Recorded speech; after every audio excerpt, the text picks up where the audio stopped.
Welcome to the Inclusion Think Tank podcast, brought to you by New Jersey Coalition for Inclusive Education, NJCIE. As the name suggests, this podcast will discuss inclusive education and, most importantly, why it works. On today's episode, we welcome our guest, Fred. Fred is the president and CEO of NJCIE, and during our conversation today, we will discuss the work that NJCIE is doing as it relates to inclusive education.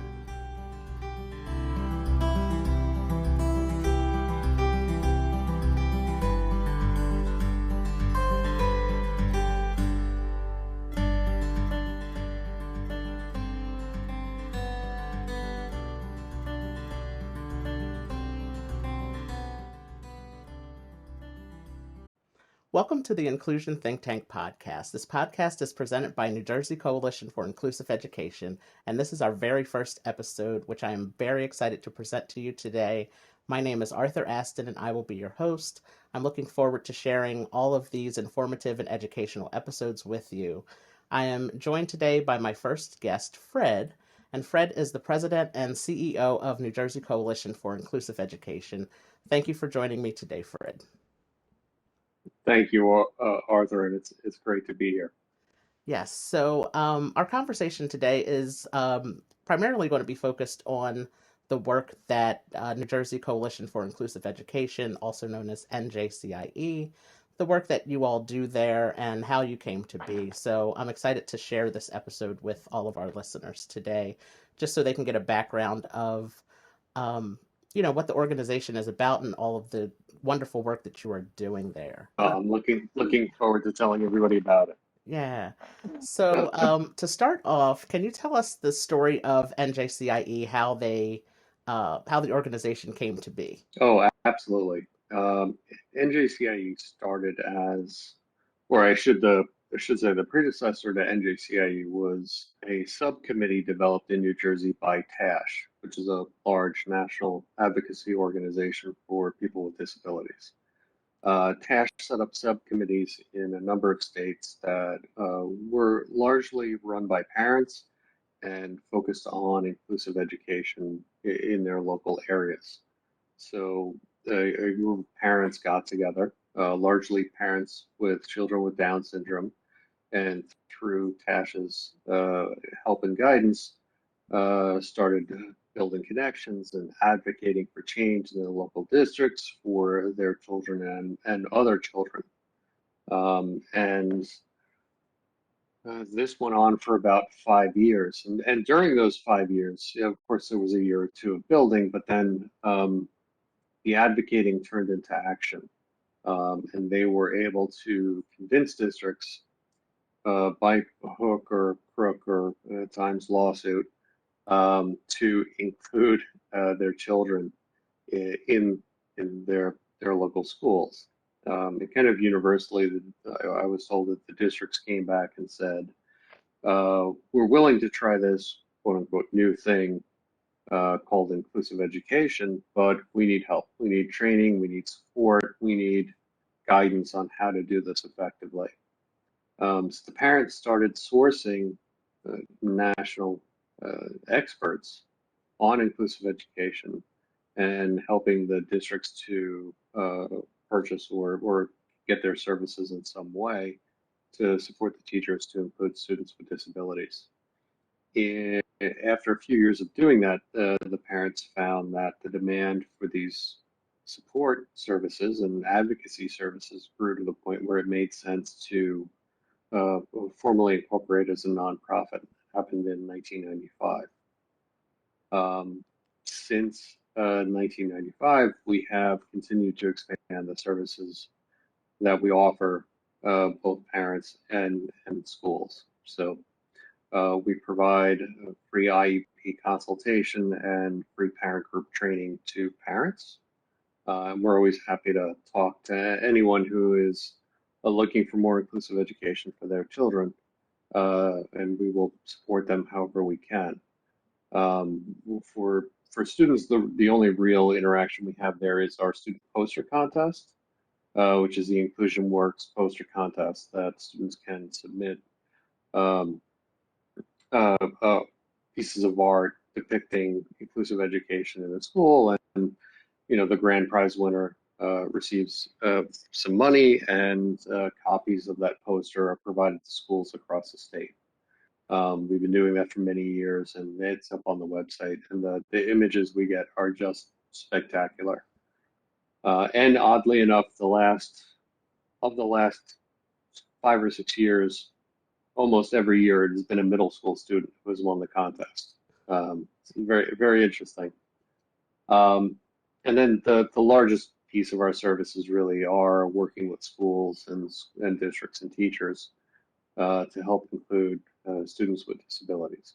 So we do that through training, through consultation, and through coaching. We work with uh, paraprofessionals, teachers, child study team members, administrators at the school and district level to support their efforts at greater inclusive education. Also, in 2018, we signed a partnership agreement with Montclair State University. And then in 2020, we launched a partnership with Montclair State's Center for Autism and Early Childhood Mental Health and the New Jersey Department of Education Office of Special Education uh, to support the efforts of the New Jersey Inclusive Education Technical Assistance Project, or NJIETA. And what NJIETA does is it provides supports and services to about 75 districts a year to further grow their inclusive ed efforts. The last thing we do is our annual inclusion conferences. So we have a conference in March and a larger conference in June. That brings hundreds of people together from around the state and country and world to talk about inclusive education. Yes, so I am a brand new hire with NJCIE. This podcast is my main task here, and I'm enjoying preparing for it so far. And I've learned so much just in my short month that I've been working here about inclusive education. And so I'm really grateful to you and for your team there for this opportunity. And your conference in June, I had a chance to sit in on a few of the seminars that were taking place there, and so it's very beneficial information for me to learn a lot more about inclusive education. And having a disability myself, and I'm well into my adulthood at this point, but to better have a better understanding of what education is and how it impacts those with disabilities, and knowing the job that you all are doing to help improve that is great, and it's really important. And I'm very excited and happy to be working with you all here, and excited to, for what's to come for you all, and for my time here. Well, we're thrilled to have you, and it's interesting you point that out, that working in the organization tends to be a learning experience for really everyone, whether they come in with a PhD or just years of experience. The focus on inclusive education, both internally and externally, um, there's a lot to learn, and I think that we do a really good job of sharing that information and creating relationships, again, both internally and externally, that are mutually supportive, that are open, that are respectful, and that are hopefully filled with laughter most of the time. Yes, definitely. So I know you mentioned that you all you focus on the teachers, and you do some seminars and things for parents as well. Can you talk about what specifically the mission of NJCIE is, um, and that kind of thing, and how you go about achieving that mission? Sure. The mission is to promote and extend inclusive educational opportunities to every student with a disability, and really all students across the state. Um, New Jersey is one of the more restrictive states in the country when it comes to inclusive education. So, our mission includes cheerleading the efforts already underway in the field to make schools more inclusive, to provide knowledge and information and expertise in inclusive education, and really to go out there and work with everyone and anyone who wants to work with us around inclusion and inclusive education.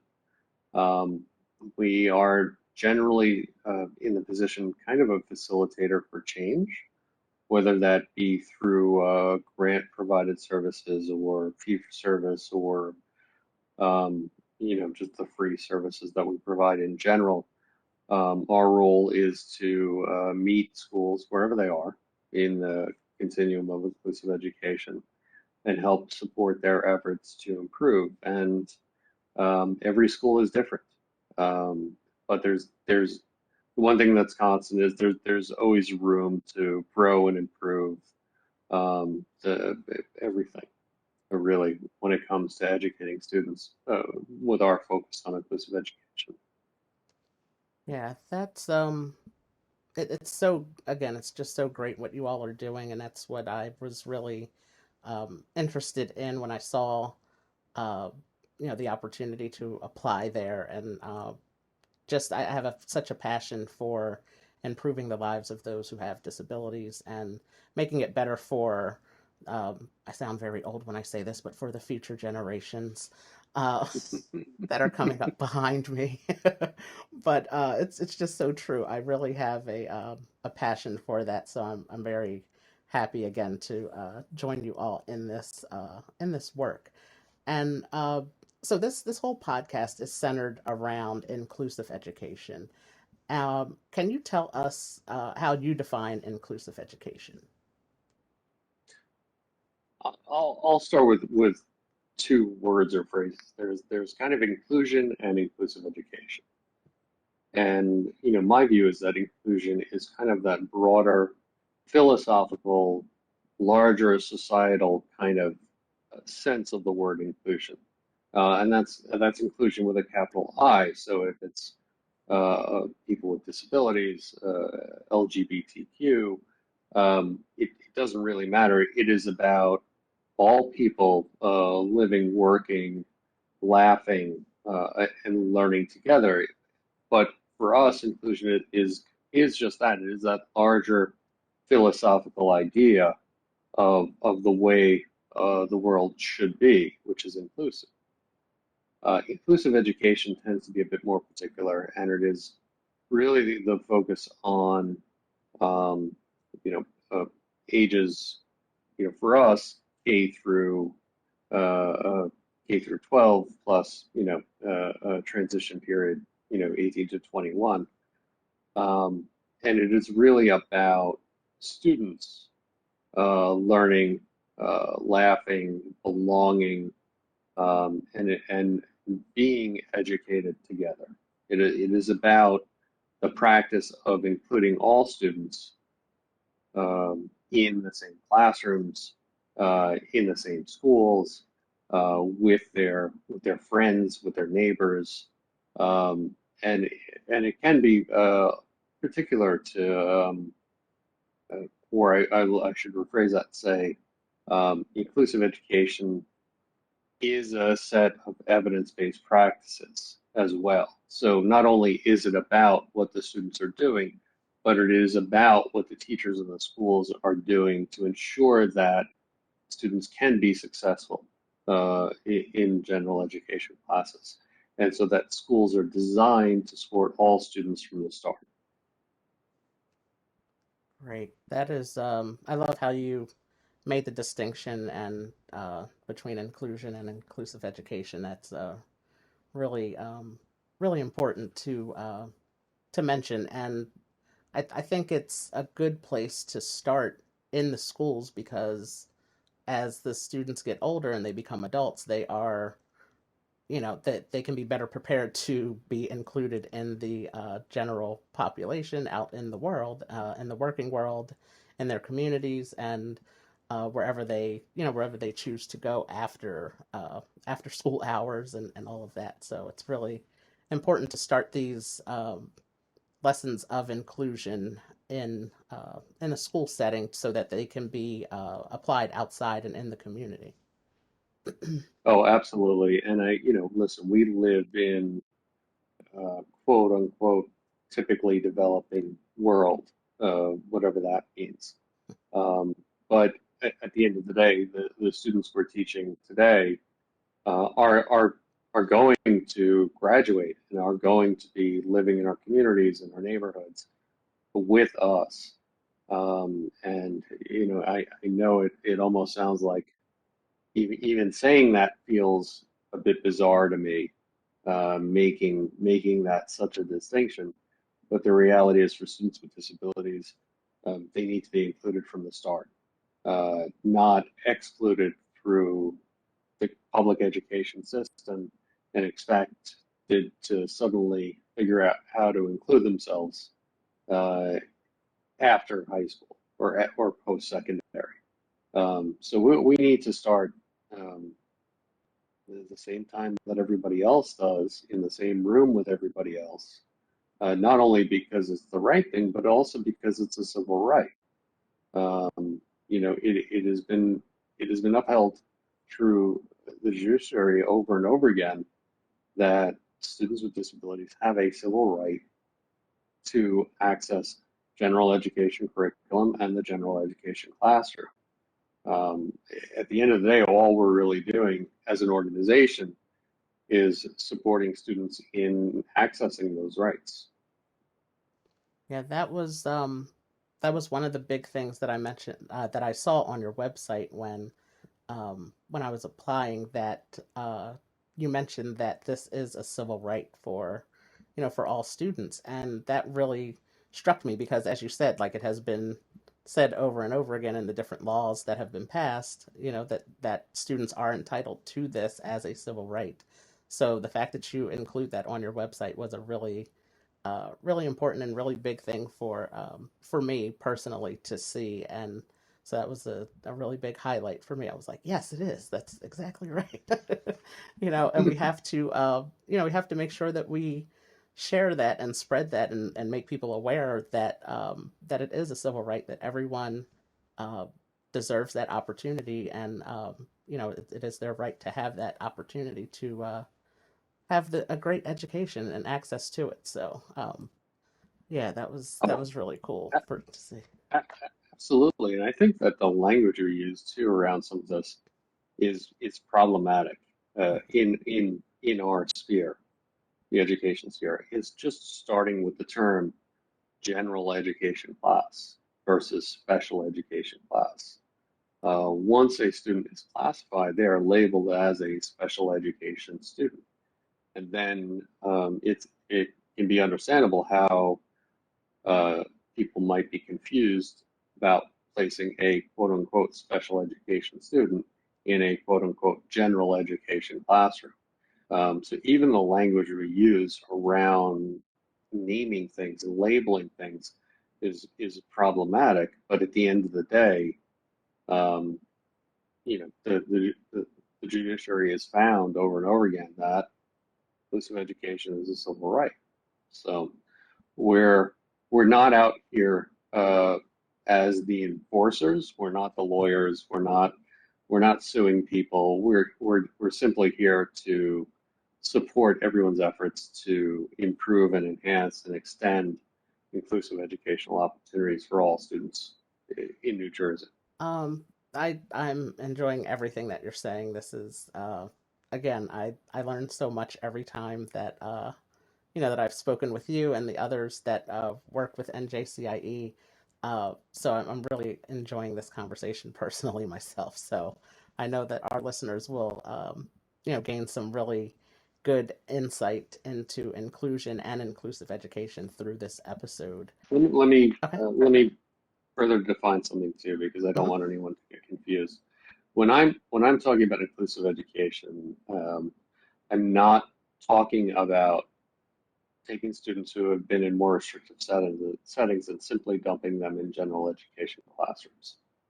When we're talking about inclusive education, we are talking about uh, educating all students by providing them the supports they need, the modifications they need, um, really ensuring that the instructional environment for all students is of high quality and meets those students' needs. It is not simply a dump and run situation, and it takes work. It takes a lot of work and it takes a lot of effort, but it is so worth it in the end. And I'd also like to point out that when the Individuals with Disabilities in Education Act was passed, actually written into the law, it says 30 years of research have shown that inclusive education is essentially better for all students. And that law was passed over 40 years ago. So in the last 40 years, the research has not grown less. It has grown more pointed and more understood that inclusive education really is um, the best practice uh, for for all students, but most specifically for students with disabilities. As we wrap up our conversation, can you share with us some things that every school can do to better improve their inclusive education setting? Absolutely, and there's a lot of ways to improve inclusive educational settings for free. Um, now, the NJIETA project, which I mentioned before, is funded through the New Jersey Department of Ed Office of Special Education. And there's an enrollment period that generally starts in March and lasts until usually mid-May each year, where schools can apply for free support services through the grant. And this grant uh, will continue through the next couple of years. So I would strongly recommend schools in New Jersey apply for the services through the NJIETA grant, but they should also be aware that there are a number of other grants out there um, provided through the Department of Education that will also enhance inclusive opportunities for students. Um, One of the initiatives is the Pbsis initiative, or Positive Behavior Supports and Interventions in Schools. This helps schools better to provide positive behavioral supports for all students. There is the NJTSS um, project, which helps schools implement early literacy programs and tiered interventions around literacy in elementary schools. Also, a free support provided to schools. There is the Person-Centered Planning, or PCAST, project that schools can apply for, which supports schools to do individual person-based planning for students with more significant disabilities. Um, there are community-based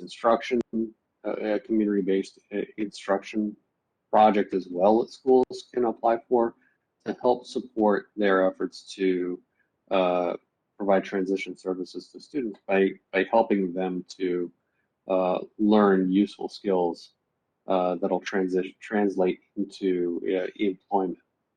So there are a number of free opportunities or supports provided by the DOE to schools across the state. Other things that schools could do to improve internally is to really take a look at their inclusion rates and look at their data to identify, where, first off, where does the school stand on the continuum? Are we including 80% of our kids, or are we including 20% of our kids? And if we're not including the majority, vast majority, national average is 64% inclusion rate, then what can we do? What can we develop? What can we change to ensure more students are included? And really, at the end of the day, just taking a step back and taking a look at a student who is in a gen ed setting who might be struggling, think about different ways to support the student where they are before making the decision to change placement. And to send me an email if you need help. I'm happy to help. We're always happy to help. Yes, and that's what that was actually the last part that I was going to say. How can school districts get in touch with you, to better understand what you offer and how you can assist them? Can you share that with us? Certainly. You can visit our website, njcie.org, or you can visit the State DOE project website, njieta.org. We love our acronyms. Or you can send an email to team@njcie.org, and we're happy to provide more information. Great, thank you for that contact information, and also for those ways that schools can better improve their inclusive education within their school building and their district. And I think it was really important that, and I'm happy that you shared some of the free resources that are available, because a lot of times uh, people associate, making changes with it costing a lot of money. So to have those free opportunities available and to mention them, and there's so many that you shared, is very important. So thank you for that. And I thank you for your time today, and for joining me on this, our first episode of the Inclusion Think Tank podcast. It was a great interview, and we will definitely be talking soon. Thank you so much. It was a pleasure. Thank you, and have a great day. We thank you for listening to this episode of the Inclusion Think Tank podcast. This podcast is brought to you by New Jersey Coalition for Inclusive Education. Be sure to subscribe on YouTube, Spotify, or Apple Podcasts, and don't forget to follow us on social media at NJCIE. Until next time.